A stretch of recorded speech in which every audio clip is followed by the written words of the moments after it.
La vida está llena de giros inesperados, y justo cuando crees que conoces a la gente, el destino da la vuelta a las cartas, dejándote indefenso ante la despiadada verdad.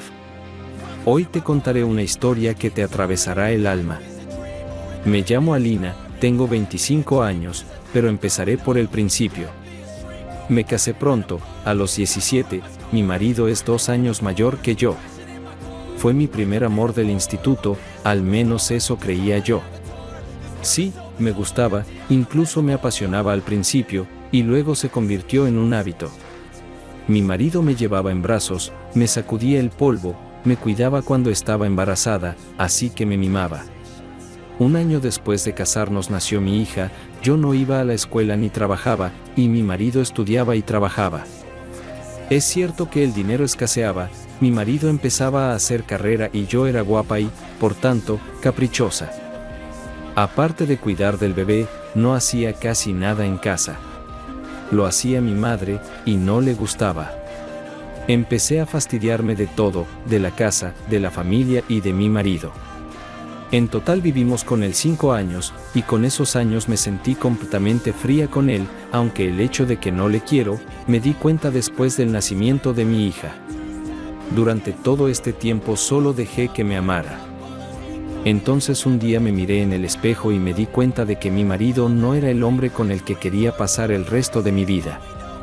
Empecé a soñar con un príncipe rico montado en un caballo blanco, que nos llevaría a mí y a mi hija a tierras lejanas, donde me ahogaría en lujos. Me imaginaba a mí misma como una dama rica. Por supuesto, mi marido no era alcohólico ni barquero. No éramos pobres, pero tampoco lujosos, y yo quería más, para mí y para mi hija. Y así esperé a mi príncipe, maldito sea. Conocí a Vites, 33 años, sus padres emigraron a Suiza, donde vive ahora.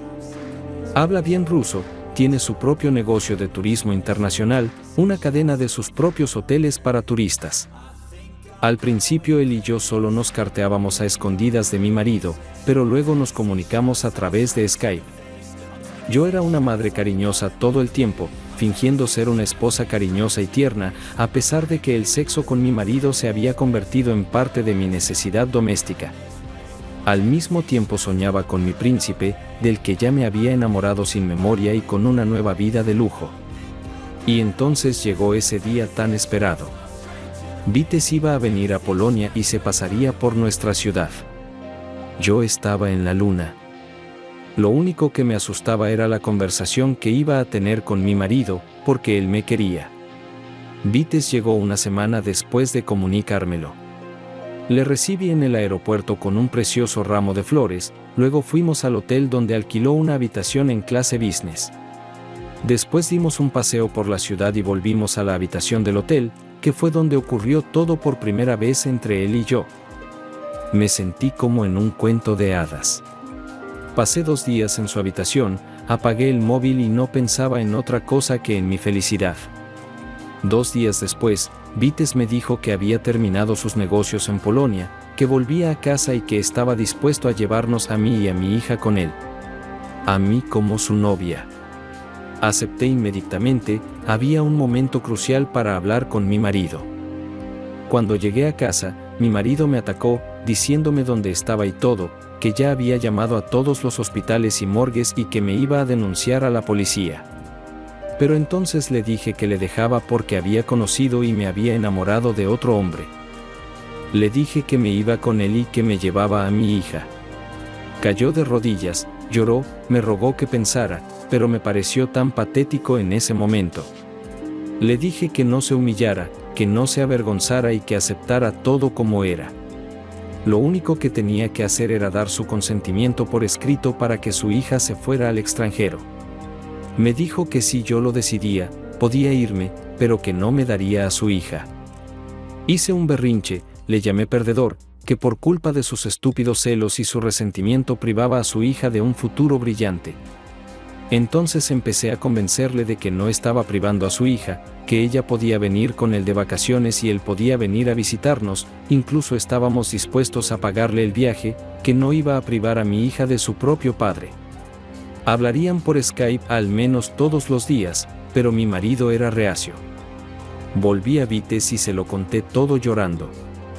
Vites se apresuró a consolarme y me sugirió que nos fuéramos, pero sin mi hija por ahora, que miráramos a nuestro alrededor, que viviéramos con él allí un par de meses o 3, y que volviéramos para solicitar el divorcio, y entonces encontraríamos la manera de recuperar a nuestra hija. Si es necesario, tirar el dinero a su marido, y si él no está de acuerdo, encontraremos otra manera de hacerlo sin su consentimiento. Ya ves, esto es Polonia, donde todo se compra y se vende, hasta las elecciones en el país.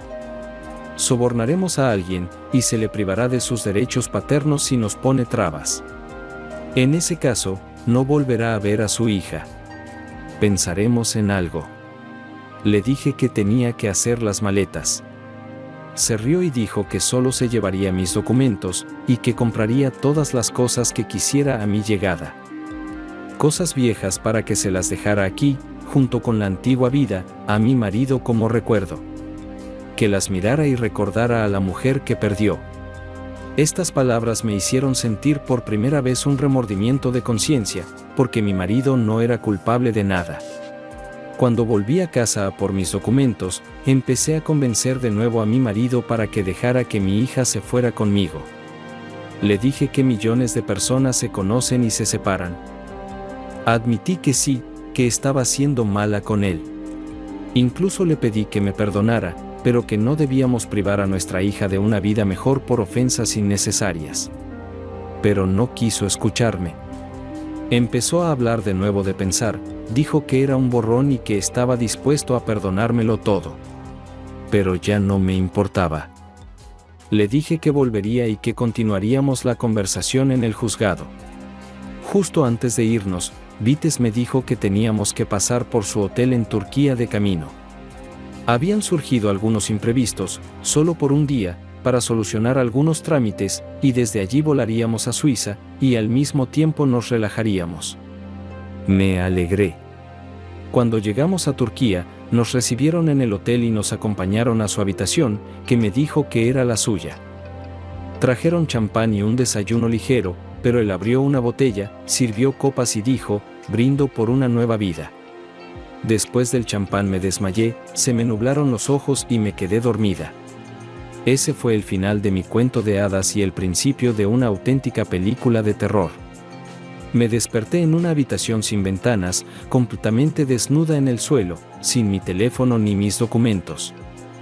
Al cabo de un rato, entraron 3 tipos de nacionalidad eslava y me felicitaron por mi llegada. Empecé a gritar, a protestar, a llamar a Vites, y me dijeron que no conocían a ningún Vites y que ahora era de su propiedad. Entonces me golpearon y abusaron de mí. Esto duró 2 días, en los que me tuvieron en esta celda completamente desnudo, golpeándome, maltratándome, apuñalándome con alguna basura. Todavía tenía una mala percepción de la realidad de lo que estaba ocurriendo. Al principio pensé que era solo una pesadilla. Y luego que había muerto y me había ido al infierno. Pero estaba equivocado. Solo era el purgatorio, y el verdadero infierno me esperaba más adelante. Unos tipos entraron y me llevaron a la ducha, me hicieron lavar, luego me arrojaron algo de ropa y me exigieron que me vistiera. Luego me llevaron a una habitación donde estaba sentado un hombre de unos 45-50 años de nacionalidad sureña y me informó de que a partir de ahora yo era carne, que mi vida estaba en sus manos y que a partir de ese día trabajaba para él. Me preguntó si tenía idea de para quién trabajaba. Más tarde supe que ese mismo Vites, o como se llamara, formaba parte de un grupo de correos que entregan chicas guapas para la prostitución, no solo de Polonia, sino también de Bielorrusia, Moldavia, Rusia, República Checa y otros países. Las atraen con el pretexto de un trabajo, una carrera artística o, como en mi caso, una vida nueva, hermosa y fácil. Y luego las venden en burdeles. Aunque hay bastante gente dispuesta a ir, no les interesan las drogadictas ni las chicas pasionales. Eligen a las limpias y guapas, y no les importan las casadas. Y así, cuando protesté diciendo que no me prostituiría, volvieron a pegarme. Y luego me pusieron fotos de mi hija en la cara y me dijeron que si me negaba a trabajar, si intentaba huir o suicidarme, había gente suya en mi ciudad, conocían mi dirección. Me encontrarían y rehabilitarían a mi familia. Luego me obligaron a llamar a mi marido y decirle que había encontrado la felicidad, que tendría mis propios hijos, que ya no me interesaban ni él ni mi hija.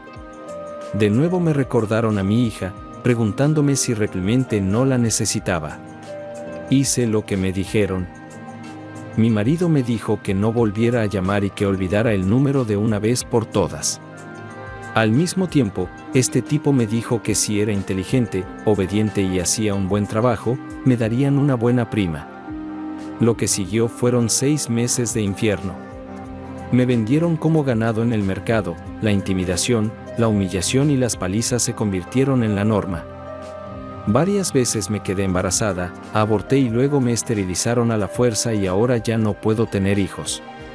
La mayoría de mis clientes eran pervertidos, sádicos y cabrones, a veces incluso varios a la vez. Me dolía y me daba asco pensar en ello. Al cabo de 1 año y medio conseguí salir de aquello. Me llevó un cliente, mi compatriota, un hombre mayor, que dijo que me parecía mucho a su hija, y le conté mis desgracias. Me sugirió que huyera, pero le dije que no, que matarían a mi familia. A lo que él respondió convencido que amenazar a mi hija era solo una amenaza y un farol. Cuando una mujer abandona a su marido y a su hijo y se escapa con su amante, no es algo extraño para nadie, así que es poco probable que a alguien le importe un bledo, pero cuando hay violencia física contra un miembro de la familia, pueden salirse con la suya. ¿Y qué sentido tiene hacer algo con mi hija después de que se escape, para colgarse otro problema? No se arriesgarán. En general, me persuadió, y consiguió engañarme y llevarme a la embajada. Y como me enteré en el acto, este hombre era un oficial de reserva de los servicios secretos ucranianos, y comenzó su carrera en el KGB soviético. Me devolvieron el pasaporte, tenía la cantidad normal de dinero que había ahorrado durante 1 año y medio, y regresé a Polonia. Pensé que era el final de mi pesadilla, pero no fue así. Había otras personas viviendo en la dirección donde solía vivir con mi familia. Me enteré de que mi marido me había dado por desaparecida, había pedido el divorcio, había vendido el piso y se había comprado uno nuevo, más grande y en una zona más prestigiosa. Se llevó a mi madre a su casa y se quedó con la custodia de mi hija. Me sometí a un tratamiento completo de rehabilitación, primero en una clínica y luego en un sanatorio.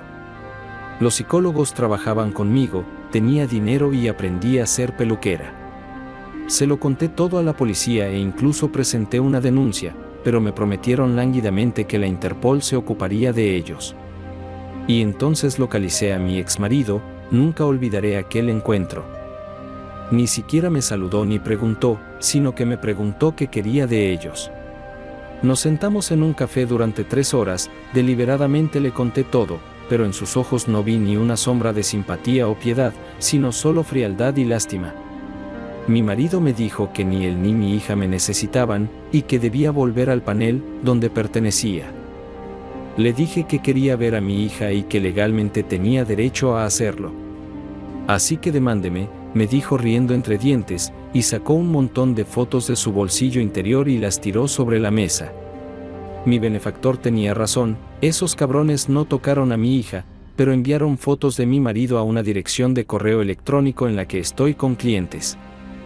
Mi marido me dijo que me las podía llevar de recuerdo, que él todavía las tiene y que en el juzgado, si intento luchar por mi hija, las enseñaría, también que las viera mi madre, que tiene una enfermedad del corazón, no puede sobrevivir a esto. Además, grabó toda nuestra conversación en el teléfono, donde derramé su alma, con la esperanza de perdón, comprensión y simpatía. Nunca había visto a mi marido así, siempre ha sido para mí un cuerpo blando, dispuesto a pasar por encima de sí mismo, a perdonar cualquier cosa. Pero aquí vi ante mí a un hombre completamente diferente, cruel, frío, que no ocultaba su lástima y odio hacia mí, a pesar de que una vez me había amado. Por supuesto, por una parte le comprendía, le había traicionado, pero había pagado el precio. Mi marido me dijo que no volviera a entrar en nuestra vida, o de lo contrario todo el mundo lo sabría, incluso mi hija. Le dijo que yo estaba muerta, que antes de mi traición era una esposa cariñosa y una madre solícita, que dejara que mi hija me recordara así. mejor que piense en su madre como muerta que como la que traicionó a su familia, se fugó con su amante y se prostituyó, aunque esto último no fuera por voluntad propia. ¿Qué más da? Intenté hablar con mi madre, pero no encontré ni comprensión ni simpatía. Me dijo que no me atreviera a acercarme a la hija que abandonó y que no la convenciera de que no era así. Ahora ni siquiera sé qué hacer. A menudo pienso en todos los buenos momentos que pasamos con nuestra familia y con mi marido.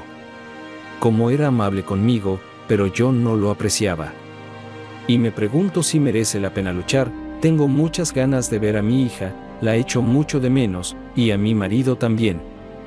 No juzgo su comportamiento y no espero que me perdone nunca, pero me quedé sola. ¿Qué hago ahora? Me arrepiento de todo. ¿Cuál es la conclusión? Actualmente trabajo como peluquera en un salón de alta gama. Divorciada. Mi única hija vive con su exmarido y yo estoy en el piso de mi difunta abuela. La madre también vive en casa de su exmarido y no tienen contacto conmigo. Tampoco me dejan ver a mi hija. Bueno amigos, ya os advertí que la historia sería espeluznante. ¿Verdad? No sé a vosotros, pero a mí me ha costado leerlo, por si os interesa.